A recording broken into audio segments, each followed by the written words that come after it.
And now it's time for a couple of things that are on my mind, and this is week 89 of me doing this as a full-time occupation, and this week I am occupied with Article 13 that is working its way through the European Union Parliament.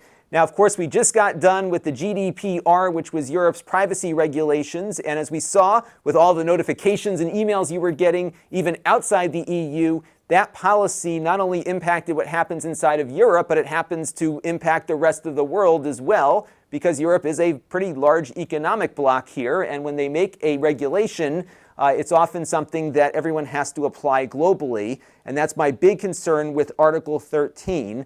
Now, what Article 13 basically is requiring the ISPs and platforms to enforce copyright. There's no longer a safe harbor if this passes in Europe. And I'm going to talk about what a safe harbor means and contrast it to what the United States set up with the DMCA so you can understand exactly what's going on here. Now, the Digital Millennium Copyright Act passed here in 1996, and it's become pretty much the law of the land worldwide for how copyright is handled on the internet. So let's dive into it and see exactly how it works.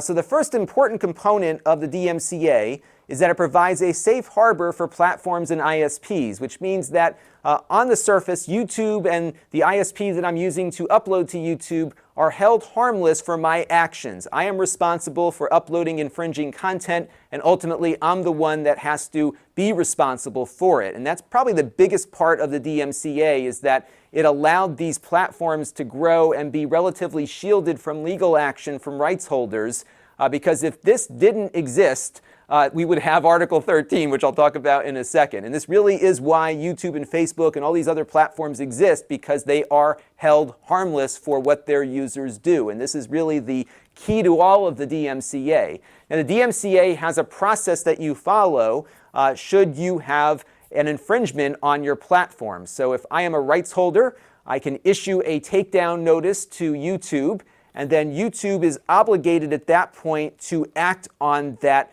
takedown notice. So if YouTube were to ignore my takedown notice, then they would be legally liable. But if they act on it and take the content down, then they are still in that safe harbor and everybody moves on. But again, ultimately, the disputes are between the rights holder and the violator. Provided the platform is complying with the law, they are not liable. I'm liable for my actions, but they are not. And again, I think that's a very important distinction here as we start looking at what goes on in Article 13.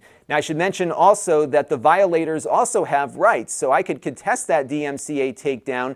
YouTube could decide to put the video back up, and then it goes to court for an ultimate decision. But again, the platform, provided they're complying with the law, is out of this argument, and they are held harmless in a safe harbor. Now, Article 13 takes a very different approach, which says that platforms are liable and responsible for the content that their users put up on their sites. And that is, again, the key distinction here between Article 13 and how things currently work on the internet. It also mandates automated filtering to do that, because how else would YouTube or Facebook or some other huge platform be able to monitor what goes onto their site? You certainly can't hire enough people to do that, so you have to use some kind of technology to do so.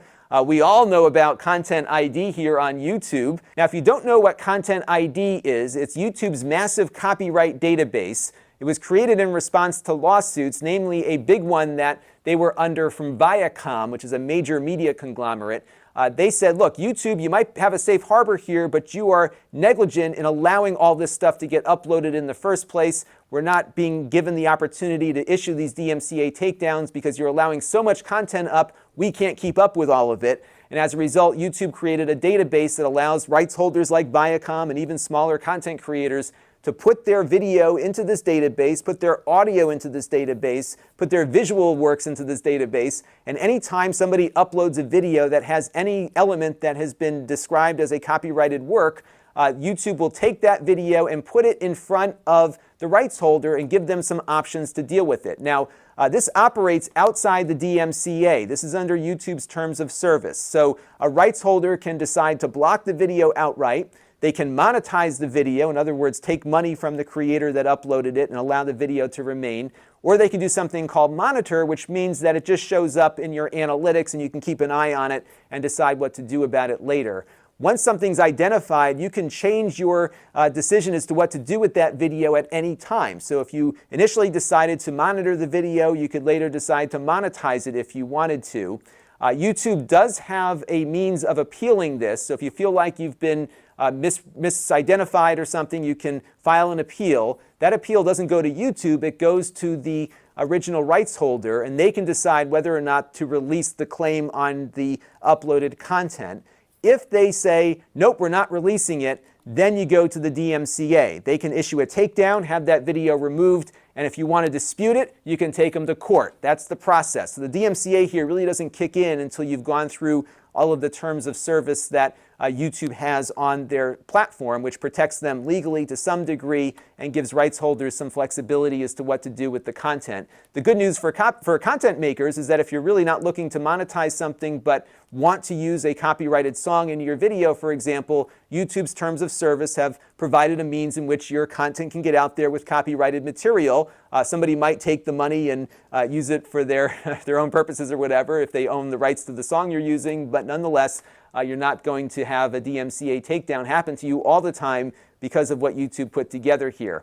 However, and this is my big fear, the system has not been perfect. And back in 2012, I was featured in an Ars Technica article because I did a live stream of the Mars rover landing on the planet, and we had all this footage from NASA that we were using throughout the night. We were actually rebroadcasting the NASA stream. Now, NASA is a government entity here in the United States. It is public domain, so everything they put on their website, everything that's on their YouTube channel, you can use it all. It belongs to the public, so there's no copyright on it. But what happened, though, was that some news organizations who had access to Content ID were just cataloging their news stories about the Mars rover landing on the planet. It was a big story, and the next couple of hours after the live stream was over with and we were just letting the recording run itself out as a regular YouTube video, I had no less than 5 takedown claims because they also were using that content and it was getting mixed into the Content ID database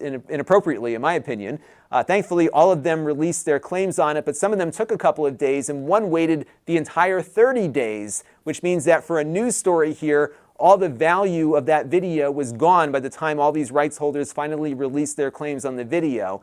YouTube has since allowed the money that's collected during this period of dispute to be basically sitting in escrow, so they will distribute the revenue out to whoever wins the dispute at the end of the day. But nonetheless, this shows you what can happen if these platforms really have to get aggressive in content identification. Now, if Article 13 becomes the law of the land in the EU, I think a lot of bad things can potentially happen. The first is that here in the US, at least, there is a legal liability on a rights holder who abuses the DMCA. So if somebody makes a false takedown claim against me and causes some kind of physical or monetary harm, I have the right in court to claim back some money from that individual or that company for violating my rights. That's part of the DMCA, it's part of the federal law. If we shift the emphasis here away from the DMCA and, as the European Union wants to do, basically have these terms of service kind of dictate how these disputes are carried out, I can guarantee you, first of all, that the rights holders are never going to be held legally liable for violating someone's right to speech, number one.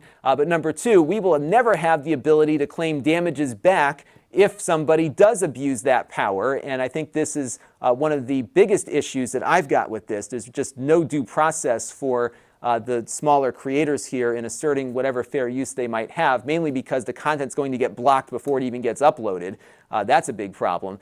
The other issue is that I think it actually has the reversed effect of what the European Union has been trying to do to some of these major platforms. They don't want to strengthen Facebook and YouTube, but a law like this certainly will, because it's going to be next to impossible to start your own video platform if you have to have one of these content identification systems in place first. It's just ridiculously difficult and ridiculously expensive to build one, and you certainly can't afford to hire enough people to monitor every piece of content that goes up. Amazon Video right now on their Prime platform sometimes takes like 2 or 3 weeks now to review content before they let it on the platform right now because a human is looking at every single video. It's just not scalable.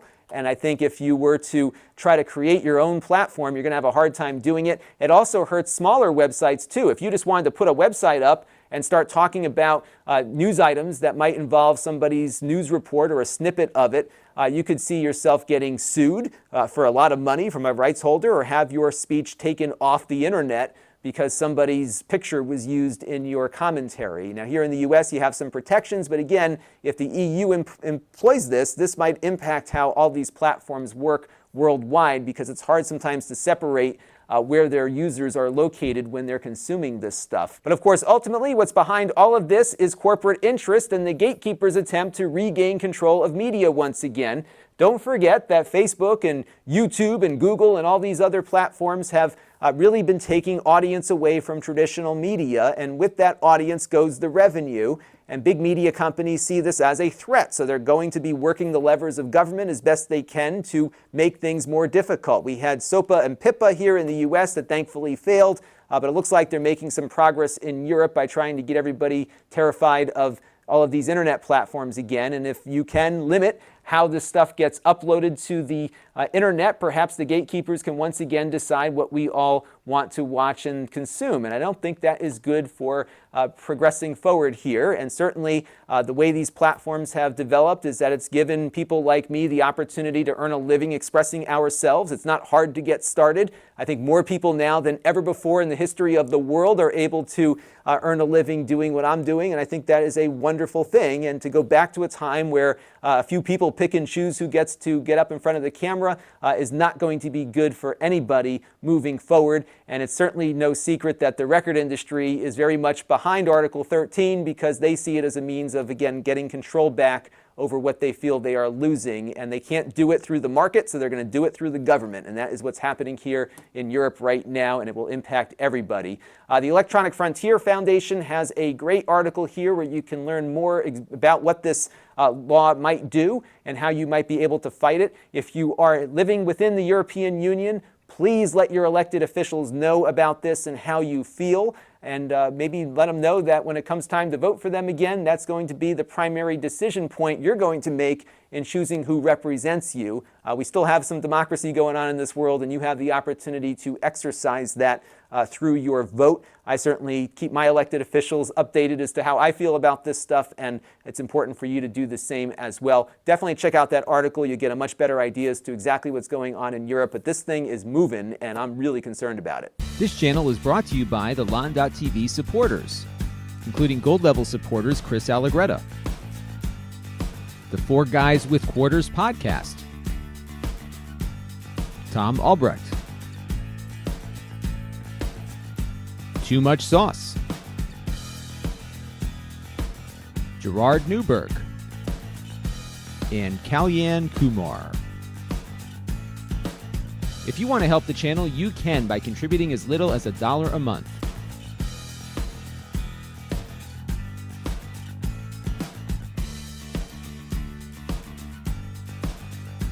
Head over to lon.tv/support to learn more.